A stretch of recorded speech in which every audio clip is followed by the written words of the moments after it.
Welcome to Bgu Global Live, Rising Strong. Our annual Board of Governors events in May have long been a tradition here in the Negev. And now we are creating a new tradition, our second year of coming together virtually before Rosh Hashanah. Today we are joined by friends and supporters from 12 different countries, all part of this global growing community. Yet even as we celebrate this global connection, I am acutely aware that only a few tens of kilometers away, 48 hostages remain suffering in Gaza, including 3 members of our own BGU community, Avinatan O, Baruch Sar of blessed memory, and Eliyahu Margalit of blessed memory. Every day that they are not with us is too many. Our prayers and thanks go out to hundreds of our students who, as I speak, are putting their lives on the line in reserve duty in Gaza. Just under 3 months ago, our university, like our nation, was thrown into a new and terrible chapter. We thought we had experienced everything since October 7th, but then came the 12-day war. A missile landed just a few hundred yards in front of me in the Soroka University Hospital, destroying laboratories and classrooms in our Goldman Medical School. Another ripped through the gymnasium at the Sylvan Adams Sports Center. And yet another cratered the road near our newly named Azrieli Gate. But our story is never one of destruction. It is one of response, of resilience. Within hours, we had started to clear the debris, patch up windows, and make short, medium, and long-term plans to reemerge with an ever deeper sense of purpose. And that purpose? To continue being what we have always aspired to be. A university that doesn't just sit in the Negev, but builds the Negev. A university that turns crisis into catalyst. Today, just 1 month before the start of a new academic year, we are witnessing remarkable signs of strength. Student enrollment is up by 17% from last year and 24% from 2 years ago. Applications to engineering and science programs, especially from young women, have surged. But so have applications to programs in the humanities and social sciences, which are at decades-long highs. Our labs are full again. Our lecture halls are buzzing again. And despite the ongoing war, and despite looming budget cuts, our research output has grown faster than any other Israeli university. We've even made history. Just this week, we announced the establishment of the Faculty of Computer and Information Sciences, Israel's largest hub of AI research. An unprecedented academic structure built not around departments, but around dynamic, interdisciplinary collaboration. This is the future of higher education, and it's being shaped here in Beersheba.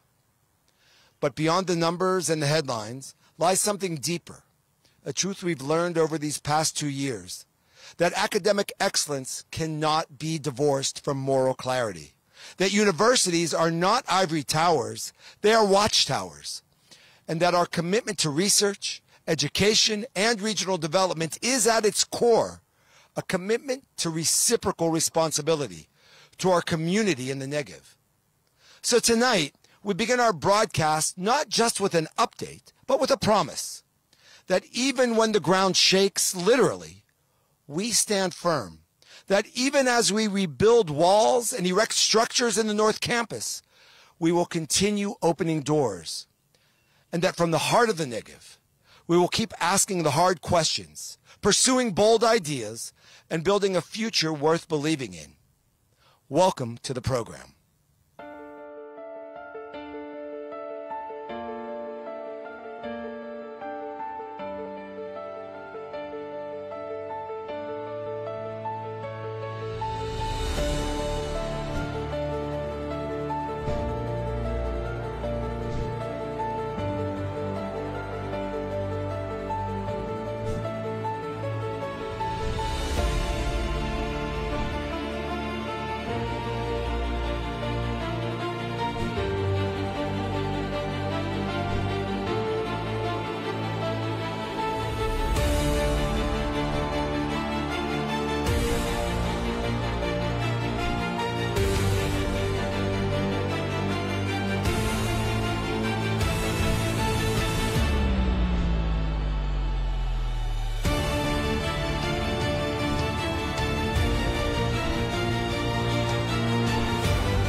Throughout tonight's broadcast, we'll share special Shana Tova greetings from the presidents of our associations around the world, sending their wishes to our global BGU community. Let's begin with the first greeting as we welcome the new year together.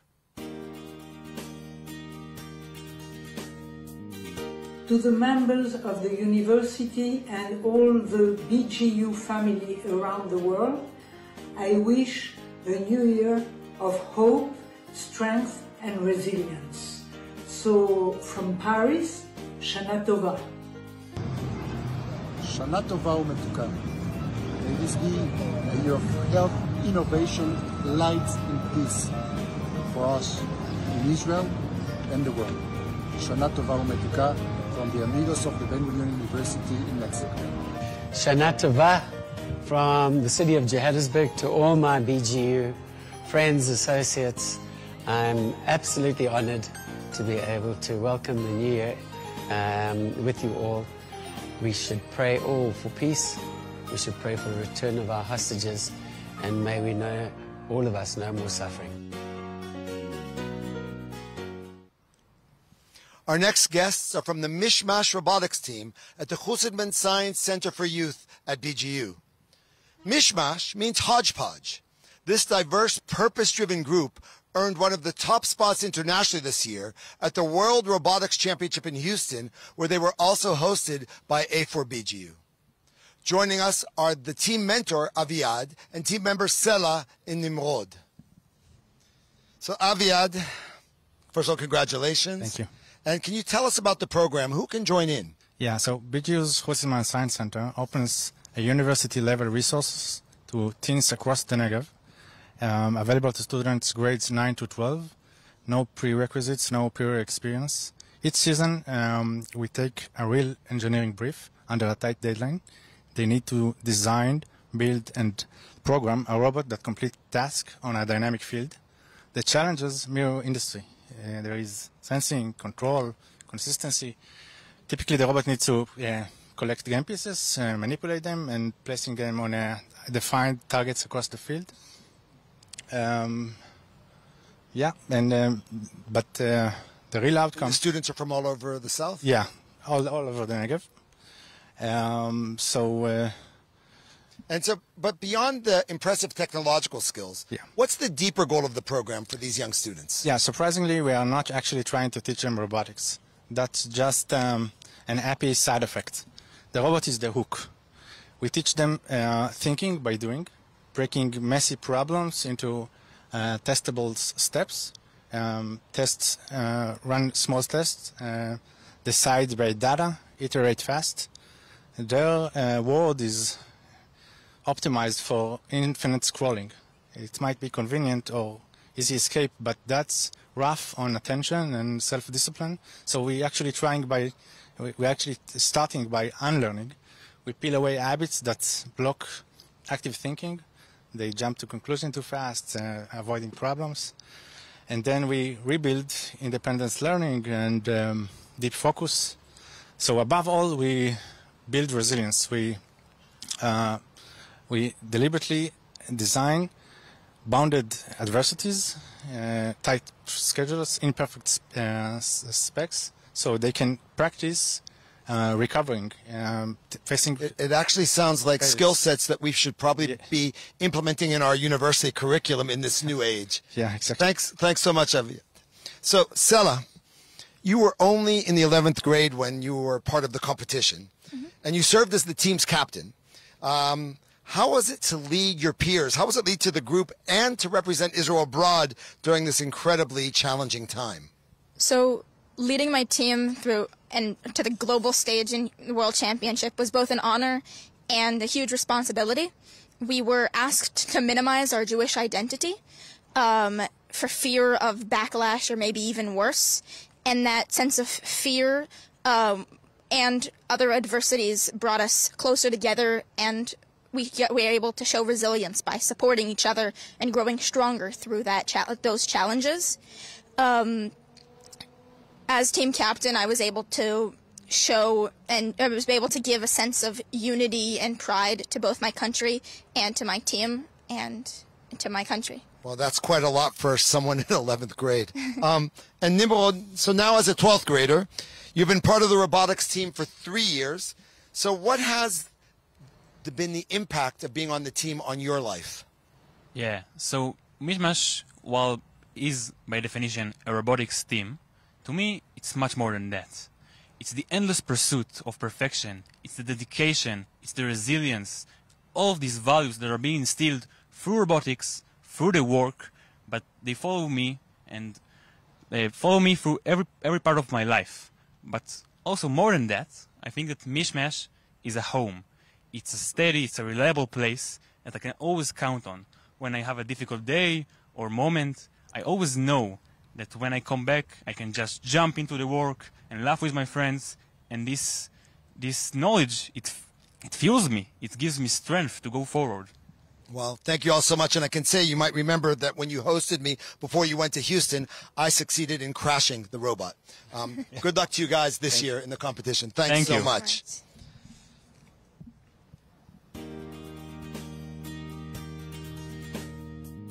Shalom from London, England, from my English country garden. I wish everybody Shana Tova U'Metuka, healthy, happy, peaceful New Year, most importantly.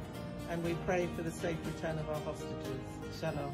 Our commitment today is to work hard in the diaspora, preparing our children and our grandchildren to know how to defend our Judaism in this difficult and changing time in order to support Israel.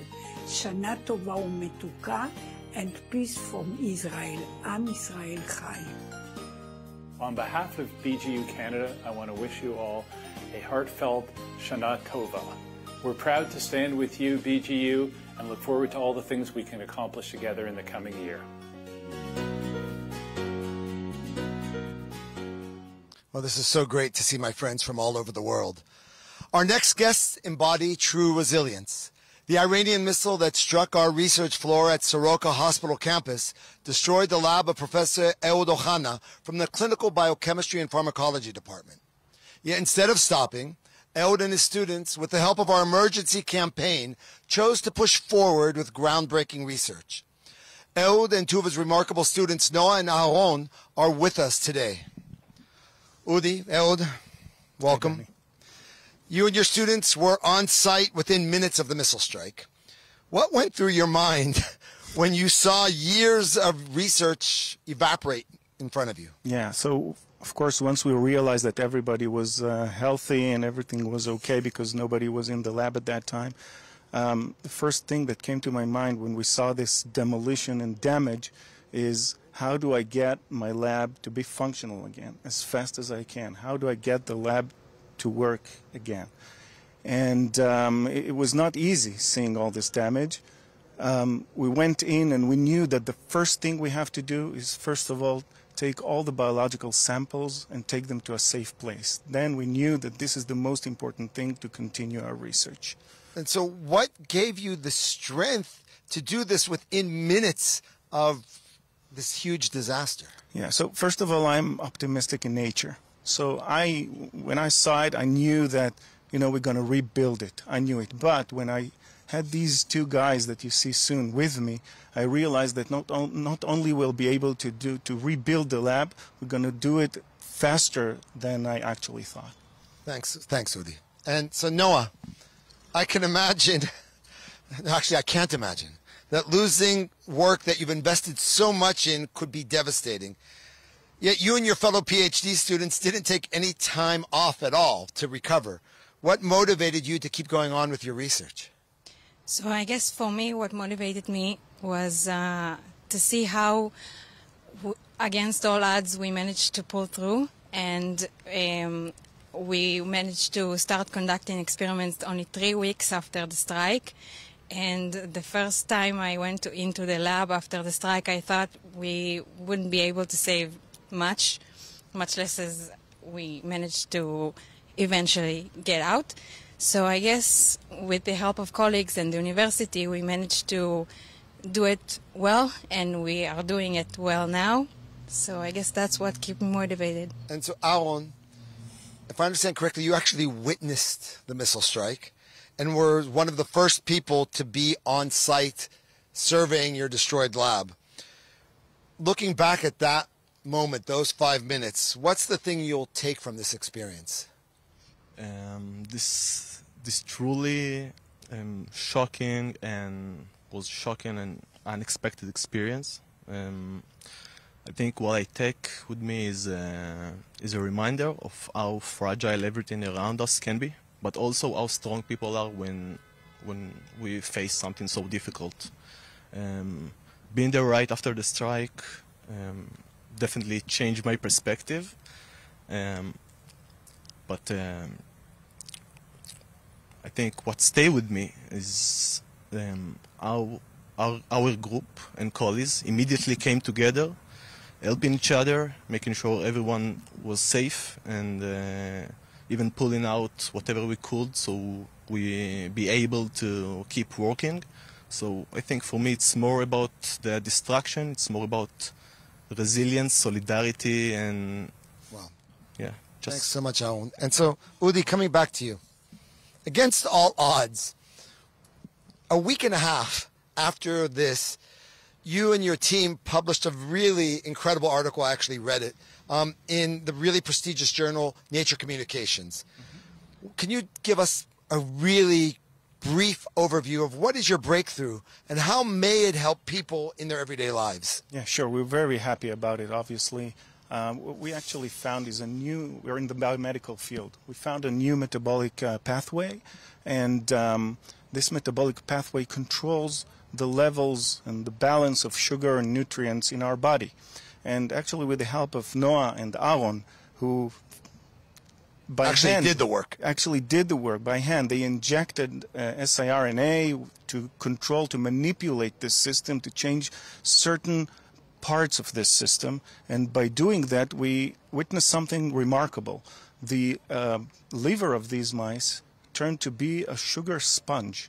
So basically it pulls out sugar from the blood, so it reduces the level of sugar in the blood. Oh my. So this is actually a potential cure for diabetes, and on top of that we think it's going to help other hallmarks of metabolic disorders, including fatty liver. Wow, that really is an incredible result, and hopefully we'll be able to get it into some type of clinical trial at some point. Yeah. So we're also so proud of these important work that you are all doing. Actually, you're doing the work, and you get the credit, but it's all of, but you're living proof of our resilience, and through your work, you showed that while our enemies wish to destroy us, what we do is we build. We continue to build a better future, not just for yourselves, not just for Israel, but really with this result for all of humanity. Thank you so much. Very much. Hello from Brussels. We wish you all Shana Tova Umetuka. This year has been particularly challenging with the situation in Israel and anti-Semitism around the world. And yet, BGU stands a beacon of knowledge, understanding, and coexistence, and a light in the darkness. Together with the BGU community, we stand and keep the light shining. And we wish you and your families a year of strength, unity, and the ability to always see the light. With love from Brussels. Bye. Hello BGU family from around the world. Thank you to our donors for their generous support throughout the year, and wishing you, BGU's students, faculty, and staff, a Shana Tova Umetuka. Shana Tova Umetuka to all our friends in Israel and abroad. We wish peace for Israel and all of us, the safe return of the hostages, and great successes to the university.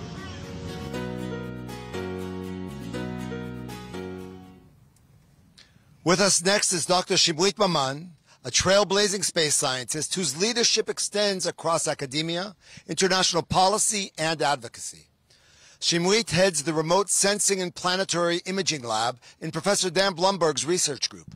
She also founded the global She Space Initiative, promoting women in space science. And just a few weeks ago, Dr. Maman became the first woman to chair the Israeli Space Agency, remarkably, a position previously held by her mentor, Professor Dan Blumberg. Well, Shimrit, it's really a pleasure having you here. Thank you, Danny. Leading the Israeli Space Agency is exciting, prestigious, and credible. What does it mean for you to hold this title, and what do you hope to bring to it and to space-related areas in Israel? So first of all, it's a great honor. We'll start with the great and personal and national honor, especially as being the first woman. But the second thing is that the great responsibility, and that's even greater. I think the 12-day war just made everybody realize what the capabilities regarding satellite technology is with Israel. We just launched 2 really new state-of-the-art, no, it's okay, satellites, and taking it into my own personal role. Israel is a really great space nation, and my responsibility now is to take us forward to the next thing. And so, but before this, you founded the Global She Space program to inspire girls and women to engage in space and Earth sensing research. Why was that so important for you to do, and what impact have you seen so far? Space belongs to everyone, but not everyone feels as if they belong in space. And I wanted to allow these girls to experience space and feel like they belong. And we have that all over STEM fields. If it's science, technology, engineering, or math, you don't see that many women. And I allowed these girls to come into the lab, experience our everyday work, real research facilities. I'm just looking at the back, seeing our satellite antennas right here. They experienced our new satellites. They did everything with us. And this has grown way above my expectations. We are now operated in over 11 countries worldwide. And these girls are coming back. And the thing I love most is some of them are BGU students right now. So that brings me to the obvious question. Why BGU? Why are you here? BGU was a natural path for me. I think that it's not just about the great and merit science we're doing here. It's about the mission sense and the added value and the university mandate that we are involved within the community. So for me, it was a natural choice. And if I have to choose one word to describe it best, because I am a BGU product, I would say it's the BGU spirit. Thanks so much, Shimrit. We're all incredibly proud from you, and I'm sure we're going to hear great things coming out of your work. Thank you. Our next guest is Professor Ram Eitan, a distinguished graduate of the Ben-Gurion University's Joyce and Irving Goldman Medical School, which celebrated its 50th anniversary this year. Professor Eitan is now the director of the Gynecological Oncology Unit at the Rabin Beilinson Medical Center. He is recognized worldwide for pioneering surgeries and breakthroughs in women's health, including a recent procedure that made headlines across Israel and the world. So, Ram, you recently performed a truly groundbreaking science fiction type uterine transposition procedure that led to the birth of a healthy baby. If I'm not mistaken, this is only the 6th such birth worldwide. Can you try in layman's terms to explain what this procedure is?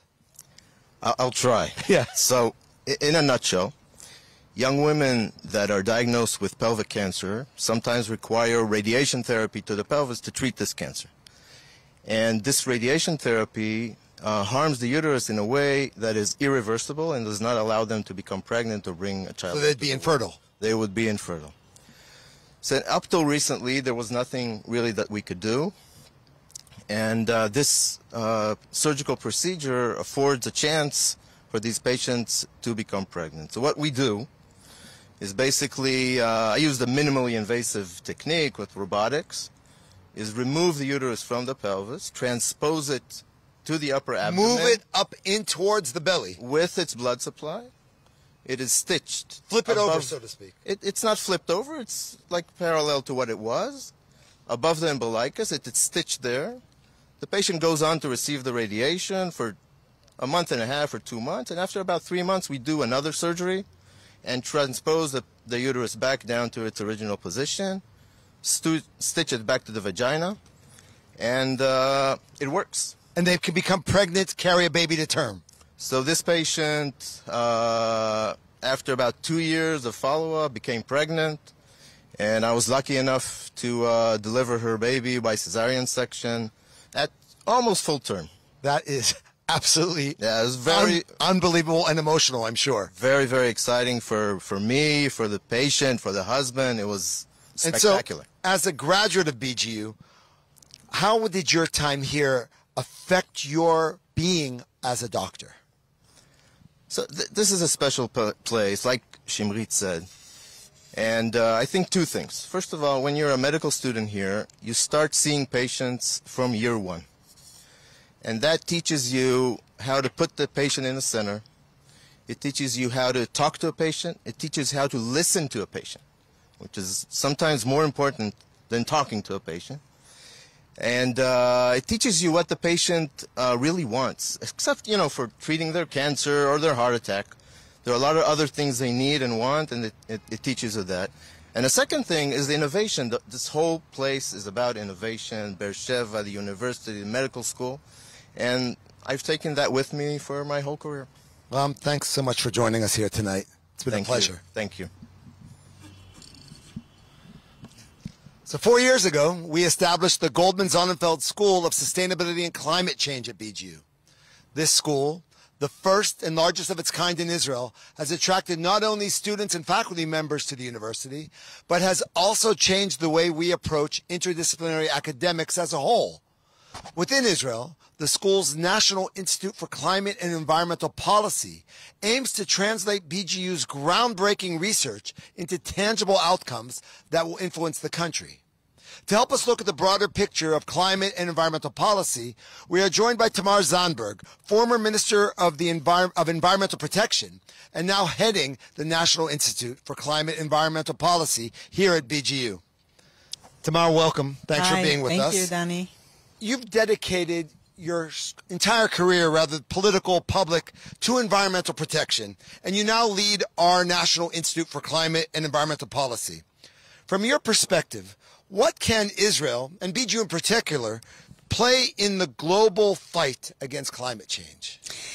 Yeah, so last year when I joined BGU, I asked myself the same question, and many people asked me that, and especially, you know, sometimes in the last 2-3 years in this country, it feels like, you know, against the tide to be dealing with sustainability and climate change.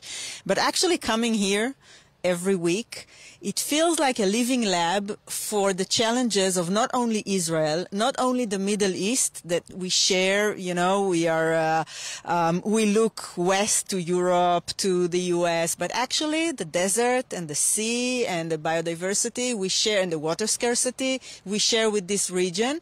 And not only that, this is a model of how so many places in the world will look like in a few years or a few short decades.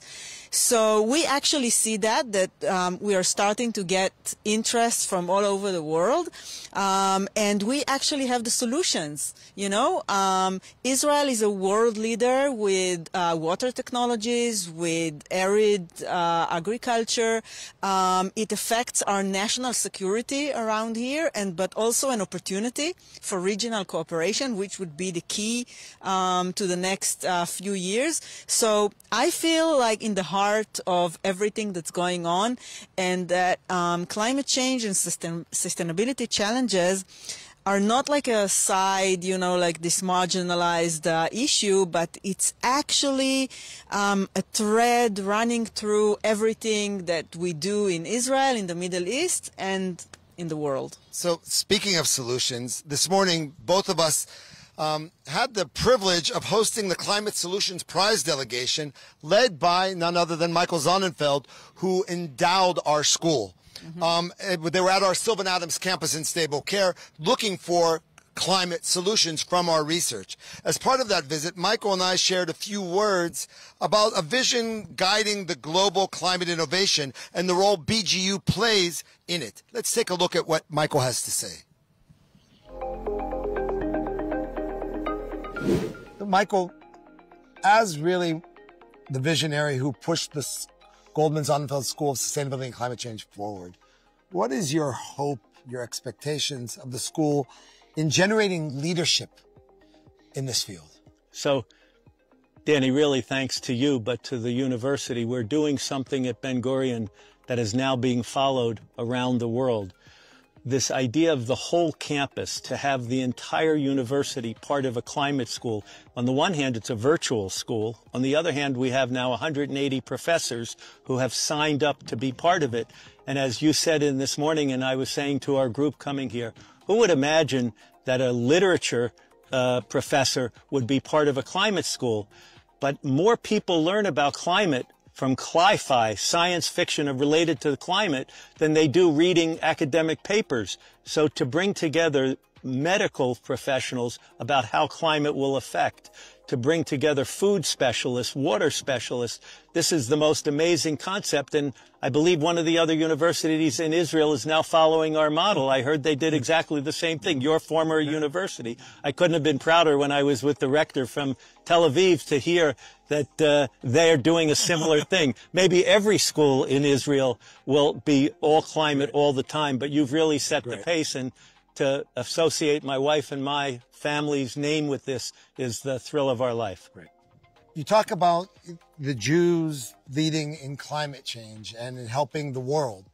We're in an area where obviously Israel calls for boycotting Israel, calls for keeping Israel out of scientific dialogue.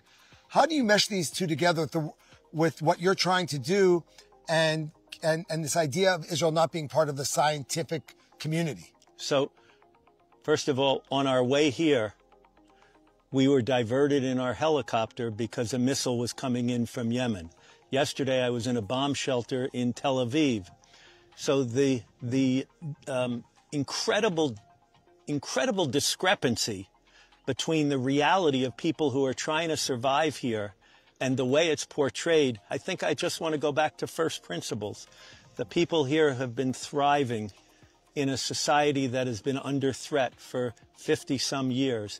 And when you see the innovation going on in places like Sde Boker and up in the north under the hills of Golan, it's more inspiring than anything I can say. You know, I think you know this, Danny. My father was chief interpreter of the Nuremberg trials, Goering's personal interpreter. So when I think of his journey to where I am today, it brings a smile and a chill to me. Thanks, Michael. So, Tamar, I think Michael is, for both of us, a visionary. Definitely. How do you take his vision and translate that into real policy which will affect change? Yeah, so I think climate, you know, we are in a world where science, professionalism, sometimes even truth is under attack and is under erosion.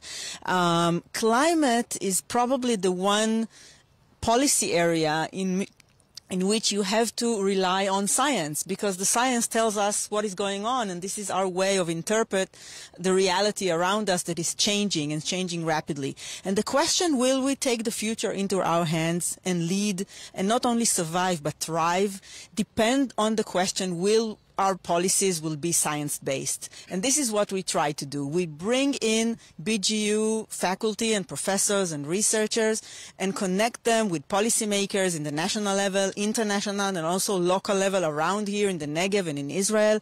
And we create groups together. We transfer the knowledge. We help them shape the policies. We train our students to intern there and to lead the next generation of climate leaders, which are actually security leaders, equality leaders, food, water leaders, and everything that we depend on as humanity on planet. And this is, for me, it's not only a mission; it's emotional to see that. Obviously, and I'm so glad, I'm so proud that you chose to come to Ben-Gurion University to lead this policy institute. And I look forward to years of working together. I'm proud, and it's my honor. And Shana Tova to everybody. Thank you. So our final guest tonight is one of BGU's newest faculty members, Professor Ziv Kushikaro, a composer, conductor, arranger, and a pianist whose works have been performed on some of the world's leading stages. With a career spanning orchestras, international festivals, Ziv could have chosen to continue exclusively in the world of performance and composition. but instead he made a remarkable choice to bring his artistry and vision here to Ben-Gurion University as head of our new music division in the Department of Arts. Recently, his composition, Run Into the Circles, Run Out, was awarded a Coombs Achievement of the Year Prize, recognized for capturing the emotional spirit of our times. Professor Kujikaro, Ziv, welcome. Thank you, Danny. It's an honor to be here. Ziv, your latest composition has been called Deeply Emotional Response to Recent Events. How do you see music as a means of processing and expressing resilience in times of crisis? Wow. So this is complex, but I try to answer it. So I think for me, music is has always been more than sound. It's a language of emotions or a state of mind, maybe a way to hold experiences that are sometimes too complex or too painful for words. No, music doesn't give always answers, but it always gives space. So it allows us to deal with pain. And when composing my piece, Run, I really tried to, in the last 2 years, trying to capture the feeling of uncertainty and fear. So I tried to capture this feeling in Run. And I'll give you an example. So in the piece, it moves in endless cycles of complex rhythms that almost collapse under their own weight. So, and they start suddenly all over again, like they have the inner courage to start again. So maybe that capture, it's a little example. So I could picture it by listening it at the same time. Yeah. And so, as the new head of the music division here at BGU, how do you plan to bring that same spirit of creativity and innovation into your teaching and maybe into the next generation of musicians or musician scientists?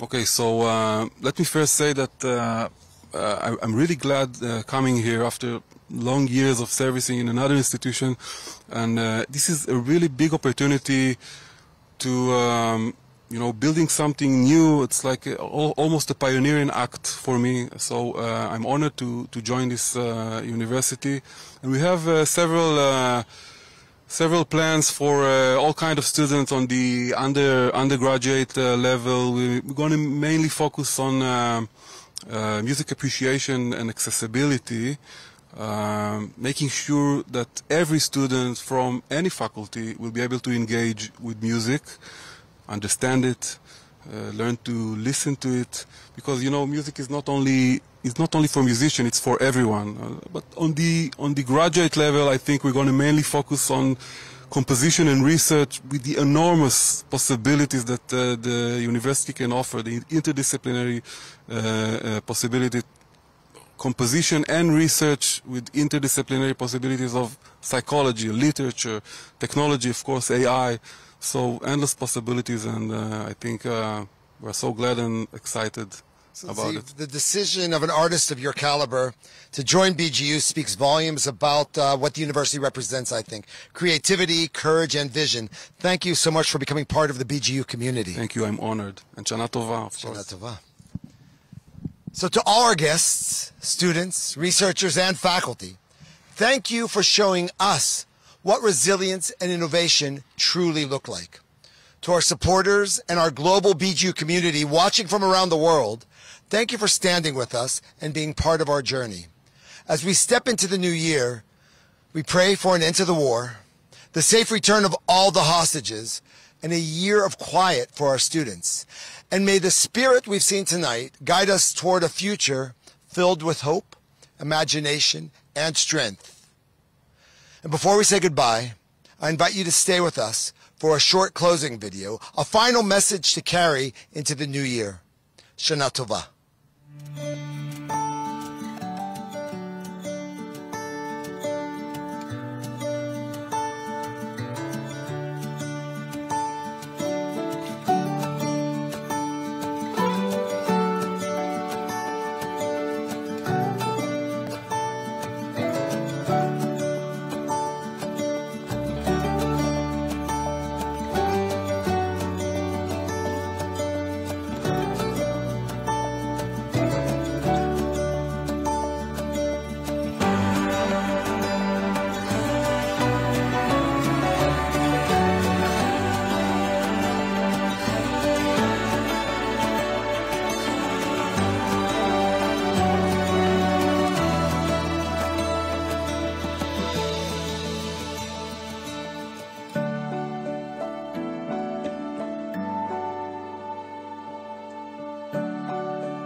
Shana Tova. Shana Tova. Shana Tova to everyone. We should have a year of recovery, a year of peace, a year of health.